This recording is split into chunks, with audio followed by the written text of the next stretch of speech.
سبيل الدموع سبيل مريح تنهدى يا صاحي كي تستريح Bismillahirrahmanirrahim. Assalamualaikum warahmatullahi wabarakatuh. A'udzubillah, bismillah, alhamdulillah, tsumma sholatu wassalamu ala rasulillah Sayyidina Muhammad ibn Abdullah wa ala alihi wa sahbihi wa mawala. Amma ba'du, la hamla wa la quwata illa billah. Para pecinta Ramadan yang dirahmati Allah Subhanahu wa taala, Nawar bin Malik An-Najjariyah radhiyallahu anha namanya. Dia adalah seorang wanita yang amat cerdik, lagi cerdas pada masanya. Apakah dia seorang ilmuwan atau seorang seniman atau pakar ilmu agama? Bukan semuanya itu. Dia sama sekali bukan sebagai itu. Dia hanyalah seorang wanita biasa dari kalangan Ansor di Yathrib, Madinah. Dia hidup menjanda setelah sang suami meninggal dalam sebuah peperangan antara suku Aus dan Khazraj. Layaknya ibu-ibu yang lain, dia adalah sosok yang terampil masak dan mengerjakan tugas-tugas rumah tangga. Lalu, apa yang menjadikan dia sebagai sosok yang digelari sebagai ibu nan cerdik? Kisahnya berawal dari saat kedatangan Rasulullah SAW di Yathrib. Setelah melakukan perjalanan hijrah dari kota Mekah, kala itu orang-orang Yathrib, tua, muda, laki, perempuan, semua kalangan keluar dari rumahnya, kemudian menyambut kedatangan baginda Nabi Muhammad SAW. Mereka berkumpul sepanjang jalannya, menyambut orang yang dinanti-nantikan kedatangannya tersebut. Demikian pula Najjar bin Malik. Dia bersama dengan kaum wanita yang lain turun ke jalan untuk menyambut kehadiran Nabi Muhammad SAW. Setelah sekilas melihat wajah beliau yang begitu mulia, Nawar pun bergegas pulang ke rumahnya.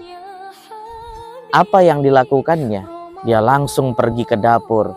Dia memasak makanan-makanan yang terenak yang dia bisa, yaitu semangkok roti berkuah susu dan minyak samin yang dicampur dengan daging. Setelah selesai, dia cari anaknya yang telah yatim, yakni Zaid bin Thabit. Nawar meminta kepada Zaid agar membawakan makanan spesial yang dia buat kepada baginda Nabi Muhammad SAW yang pada waktu itu sudah singgah di rumahnya seorang sahabat, Abu Ayyub Al-Ansori radhiyallahu anhu. Bocah kecil ini, yaitu Zaid bin Thabit, begitu bangganya mendapatkan tugas dari ibundanya. Dia ambil mangkok itu dari ibunya. Dengan penuh semangat dia membawanya mendatangi rumah Abu Ayyub Al-Ansori. Memang Zaid kecil menginginkan agar dia bisa bertemu langsung dengan baginda Nabi, sesosok orang yang baru dilihatnya sekilas, namun sudah lama terdengar namanya dan dia begitu kagum, seolah-olah menjadi idola dalam kehidupannya. Sambil malu-malu dan dengan penuh sopan santun, sebagaimana pesan ibunya, dia mendatangi baginda Nabi Muhammad SAW, lalu meletakkan mangkuk itu di hadapan Nabi yang mulia. Apa katanya? Dia mengatakan, ini adalah hidangan yang dikirimkan oleh ibuku, sambil menunduk malu. Saat melihat Zaid, Abu Ayyub langsung memperkenalkan kepada Rasulullah.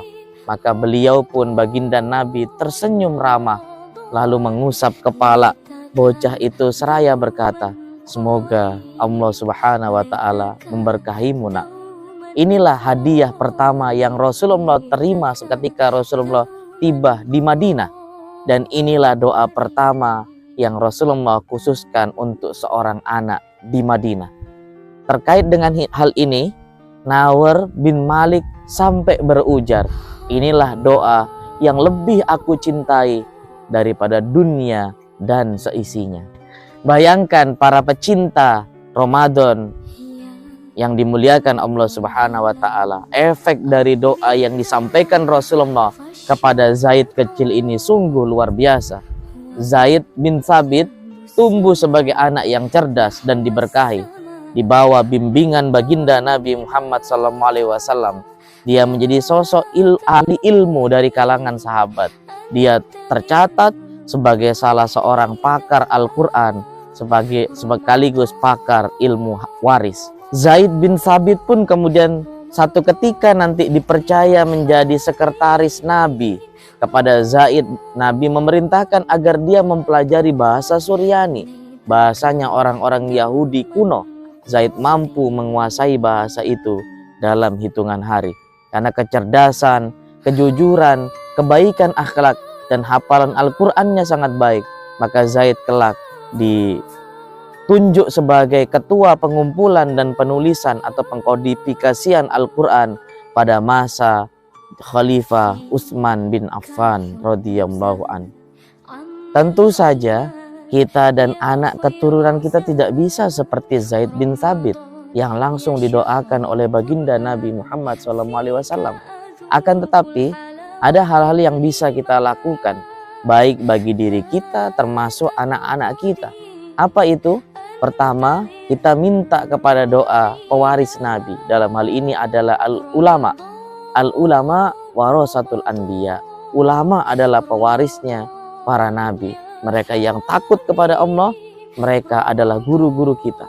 Kedua, apabila kita menginginkan kebaikan dari doa-doa kita sebagaimana doa dari Rasulullah secara langsung adalah dengan melakukan apa yang dimohonkan untuk kita semua umatnya.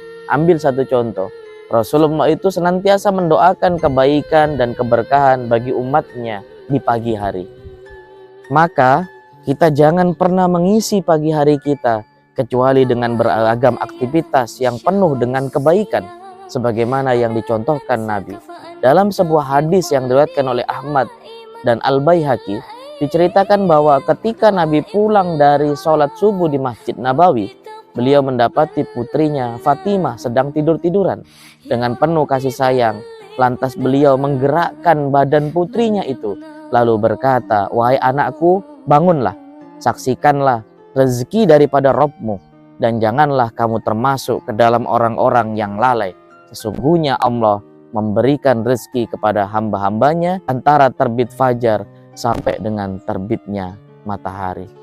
Para pecinta Ramadan yang dirahmati Allah Subhanahu wa taala, Nawar bin Malik An-Najjariyah adalah contoh wanita yang cerdik.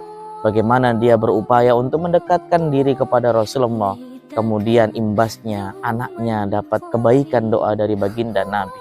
Maka kita belajar dari kisah ini harus banyak sekali mendekatkan diri kepada Rasulullah.